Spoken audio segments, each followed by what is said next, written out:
કેમ છો દર્શક મિત્રો? આજે અમારી શાળામાં સરસ મજાના તિથિ ભોજનનું આયોજન કરવામાં આવેલું છે. કહેવાય છે ને કે અન્નદાન એ સૌથી મોટું દાન છે. અન્નદાનથી મોટું કોઈ દાન કહેવાયું નથી.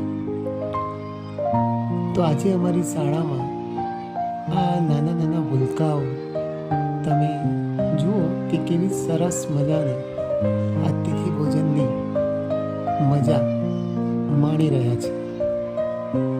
આ ભૂલકાઓને કદાચ જો ઘરે હોય ને તો આમાંથી ઘણા બધાને પોતાની મમ્મીઓ પોતાની જાતે જ જમાડતી હશે, કેમ કે ઘરે તો હોય ને આ બધા એટલા બધા નખરા કરતા હશે તો કદાચ જમતા પણ નહીં હોય. પણ એ શાળામાં સરસ મજાના શિસ્તના વાતાવરણમાં આ ભૂલકાઓ જાતે જ પોતાનું ભોજન જમી રહ્યા છે. આમ તો સરકારશ્રીના મધ્યાહન ભોજન યોજના એમાં પણ અમારા બાળકો ખૂબ જ લાભ લે છે. અને સાથે સાથે સવારનો નાસ્તો એને પેલી સુખડી અને સરસ મજાની ચણા ચાટ એના તો મજા અને લિજ્જત અમારા બાળકો રોજ માણે જ છે.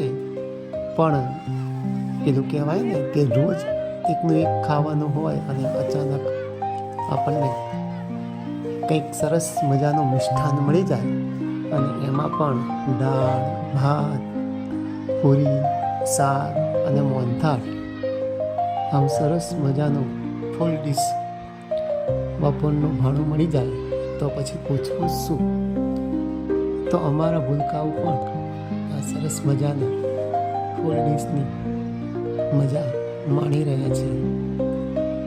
ખરેખર શિક્ષકનો વ્યવસાય એક એવો વ્યવસાય છે જ્યાં ઘણીવાર અમને પણ ગૌરવ થાય છે કે ભગવાને અમને એક એવા વ્યવસાયમાં મૂક્યા છે કે જ્યાં અમે બાળકોના ભાવિ પેઢીનું ઘડતર તો કરીએ જ છીએ, પણ સાથે સાથે એમને અમે આજે મધ્યાહન ભોજન યોજના અંતર્ગત રોજે રોજ એમની વ્યવસ્થાના ભાગરૂપે અમે જ્યારે ઊભા રહીએ છીએ ત્યારે એમને જમાડતા આનંદની લાગણીનો પણ અનુભવ થાય છે. દાતાશ્રી રમેશભાઈ વણઝારા જેઓએ આજે અમારી શાળામાં તિથિ ભોજનનું આયોજન કરેલું છે એ દાતાઓનો ખૂબ ખૂબ ધન્યવાદ. અને આવા તિથિ ભોજન અમારી શાળામાં અવારનવાર થતા જ રહે છે અને બાળકો ખૂબ જ મજાથી આ બધા મિષ્ઠાનનો આનંદ પણ લે છે.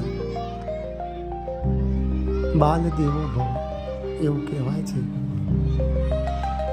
અને સાથે હું તમામ જે લોકો છે જેને કોઈ વાર એમ થાય કે આપણે સમાજમાં કોઈ ગરીબને ક્યાંક દાન કરવું છે, જો એવો તમને વિચાર આવે તો એકવાર અમારી શાળા અથવા તો કોઈ પણ સરકારી શાળાની મુલાકાત જરૂરથી લેજો મિત્રો, કેમ કે અમારી સરકારી શાળાઓમાં તમને એવા ઘણા જરૂરિયાતવાળા બાળકો મળી જશે કે જેમને કદાચ તમારી મદદની જરૂર હોય.